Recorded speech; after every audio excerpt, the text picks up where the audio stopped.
It's Belgian. It's democratically elected. It has 3 hops. Today, we're drinking Duvel Tripel Hop.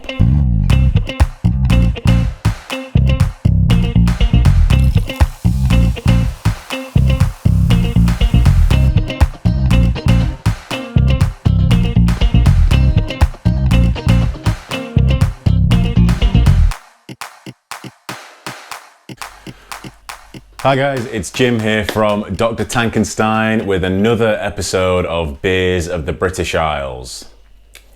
Now, the beer we're drinking today, I've walked past many times. I've even picked it up several times and put it back. But finally, like Wayne Campbell in Wayne's World, I had to say, not today, my good man. I think I'm gonna buy it. It's Duvel Tripel Hop. Now, probably for many of you out there, this episode is going to be like if I ever watch anything American or Australian and they're talking chemistry, where the pronunciation of the word just isn't quite how I say it. I'm going to say Duvel Tripel Hop, okay? The triple hop, I can't imagine you have a problem with.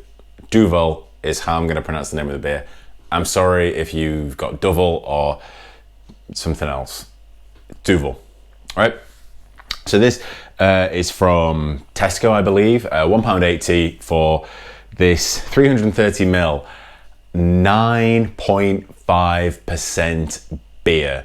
This, ladies and gentlemen, all 4 of you, this is the strongest beer I've ever had on the show. Now, I once got some feedback from a subscriber saying it's really good how I drink the whole beer on the show. I was never trying to do that. That's just how I like to drink. Might try to hold back on this one, I'm not sure. Let's see what happens. So yeah, 9.5% Belgian beer. It's described as a Belgian IPA. And that kind of feeds into my overall impression of this beer going into this, okay? Belgian IPA, I'm not sure that's what this is going to turn out to be. So Belgian beers, so Duvel is an existing beer, and this is the triple hop edition where they have 3 hops. This is a centuries old beer, I guess, that has been dry hopped for the first time. Traditionally, the hops are Saaz and Styrian Goldings, but recently they launched a project in 2007 to finally dig down and pick a dry hop for this beer. And it took them, I guess, 10, 11 years to finally come to Citra as the dry hop. So it's Saaz, Styrian Goldings, and Citra hops. The malt bill, having tried Duvel double hop, I guess, if you want to call it, Duvel original, Duvel OG, let's call it. Having tried Duvel before, I'm imagining that the malt bill of this is going to be a very traditional Belgian beer. So if you've never had a Belgian beer before, how would you describe them? So English beers, traditional English beers are kind of, they're all about sort of how does the dry hopping meld with the malt bill, okay? So how do all those malty characters mix with that fresh dry hopping? American beers, traditional American beers are kind of like a thinner malt profile with excessive hopping. German beers, very much malt forward, bitter but no hop aroma, very malt forward. Belgian beers such as this are all about what the hell has this yeast done to this beer. And that's basically, that's what Belgian beers look for. They look for sort of probably a wheat base. You know, there's probably barley, wheat, and sugar in there. I'll get to that in a second. And it's typically all about what the yeast do with that. And if you've never had any Belgian beers, just, you know, head to Belgium, head to the supermarket, grab some because they're absolutely outstanding. Everyone is unique. Everyone is different from the last.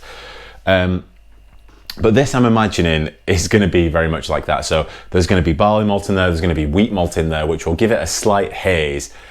But trust me, they were doing haze before it was cool. A slight haze. It's going to be very well carbonated, very thick head. and it's going to be quite sweet, and it's going to be sweet because it does have 9.5% alcohol in there. So these traditional Belgian beers are very strong in alcohol. So what they do is, in order to push that alcohol content whilst not making it a meal, they add sugar to the beer, like I've discussed with double IPAs in the past. So they'll add sugar to almost thin the body a little bit. So that's what I'm imagining. Honestly, I've no doubt this is a very good beer. It's taken them so long to come up with this dry hop. You know, they tried loads of different hops and had people vote on them. Duvel as a beer and as a company are very, very spot on, very technical, very good. I'm a little bit, I'm nervous going into this, as I always am. You know me, I'm a skeptic when anyone tries anything new and cool. I'm nervous when it comes to this because of that Belgian IPA line. I'm not sure how with Saaz and Styrian Goldings, that both have, you know, alpha acids in the 4 to 5% range, maybe even lower than that. I'm dubious as to whether that can make an IPA. But that being said, I've never had a Belgian IPA, so how will I know any different? Let's just crack it open and find out what's in there.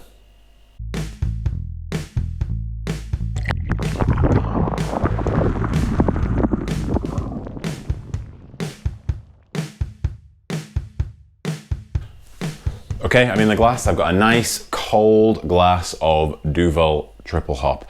I've poured according to the European head rules, where I've poured a nice big head on the glass. That's not just me trying to avoid a full glass of Duvel. I will top it up now. As you see, it's very well carbonated. I might have overshot that. So I was right about the carbonation. The carbonation is solid, but I probably couldn't have been more wrong about that haze that I was talking about. I don't know where I got the idea that it was hazy from. This is quite a clear beer. It was crystal clear before I kind of tipped it all up there and agitated it. But yeah, very clear. Just a nice straw colour. This kind of suggests to me that the only thing that is in here is straight up barley, wheat and sugar. Probably very few, little to no specialty malts in this beer. So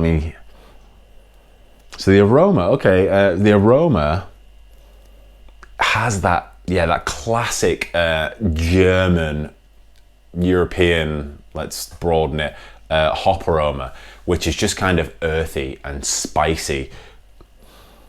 You can almost smell the bitterness through that. It's earthy, spicy.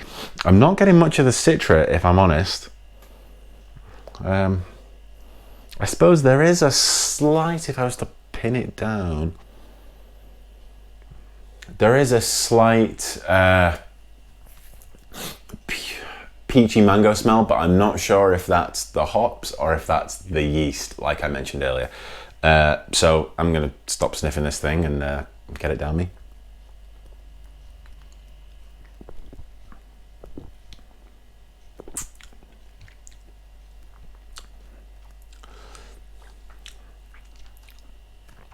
Interesting. That is interesting. So, like I say, it's quite well carbonated, so that you get that initially. The second thing that overwhelms your palate, absolutely hits you in the face, mouth, is one of those yeast characters that I was talking about. That phenolic, almost woody, smoky character that the yeast have clearly been working out in this beer.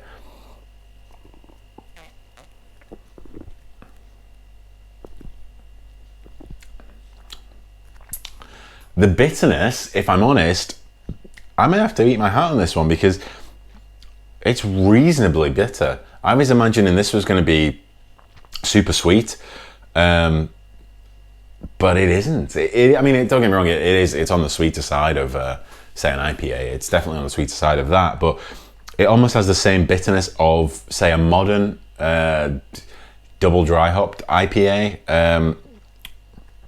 That's interesting.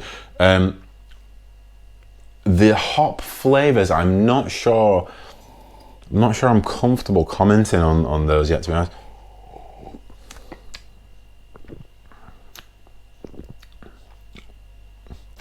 Yeah, so I think I've got to be careful because I'm confused here. I've had this before where I confuse like a peachy hop aroma with almost like a bubblegum yeast flavor.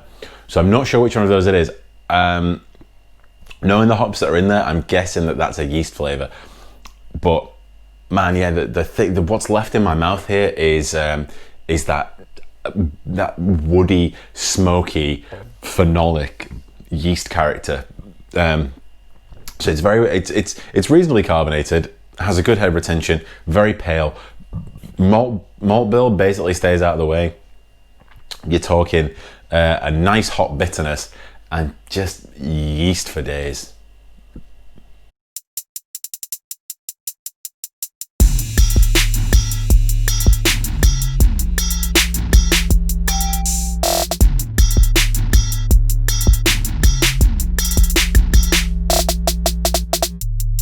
Okay, so the brewery, Duvel the brewery, they were founded in 1871 by the Moortgaat family. I'm not going to make a claim on the pronunciation of that one, but it's still owned by that family today, which is pretty great. So let me just put that into context to you. This is always worth doing when you look at a brewery such as this one, a brewery that's over 50 years old, say. So 1871 makes the brewery almost 150 years old, which means that in Belgium, in Europe, they survived 2 world wars as a brewery. Now let me just remind you that World War I started with something called the Raping of Belgium. So this brewery kind of stood by and saw all that happening, and it's still going, it's still kicking out great beer. It's an iconic brand. So in Belgium, especially back in the day, beer was kind of a precious art, and it still is today. The Trappist beers and the big old Belgian beers. The ones that come in these cool kind of 3-tier bottles. They're a precious art in Belgium, and I guess you kind of have 2 sorts of Belgian styles. You have the kind of lagers, and you have the top fermented ales. And Duvel kind of became famous for its top fermented ale. But it's a really cool brewery. Like I said, during the wars, they didn't just stand by. They actually came over to England to kind of see what we were doing, because there were obviously a lot of English soldiers over there. They were kind of taking influences from everyone, which I think is awesome. 100 years ago now, this brewery was international even back then. And so I won't keep going on about the war, but since then, that family, that Moortgaat family, have taken the brewery and the beer specifically, and I guess they've innovated. They've got their own Duvel glass. And it's a very special beer. It was back then, and it still is today. So I guess for me to kind of sit here and say, oh, it's dry hopped, it must be rubbish, is probably a little bit naive.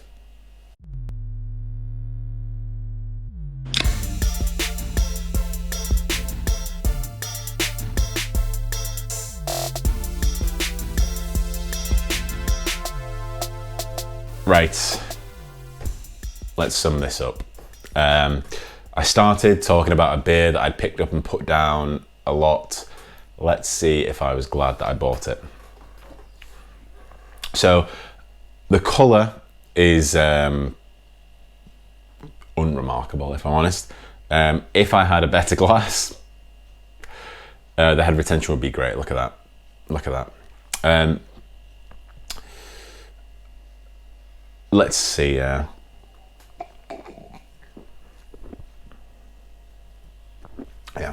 aroma and hop character is basically, like I said, that earthy, spicy kind of traditional European hop character that you get from the likes of the Hallertau family and the Saaz family.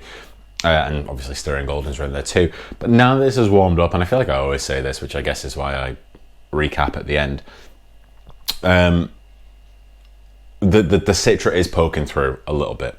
You're getting a touch of kind of, I think what it probably is it's a citrus note, but because it melds with the sweetness in the beer, it's kind of like it's dropped down an octave, so it's kind of an orangish flavor that's coming through there with that.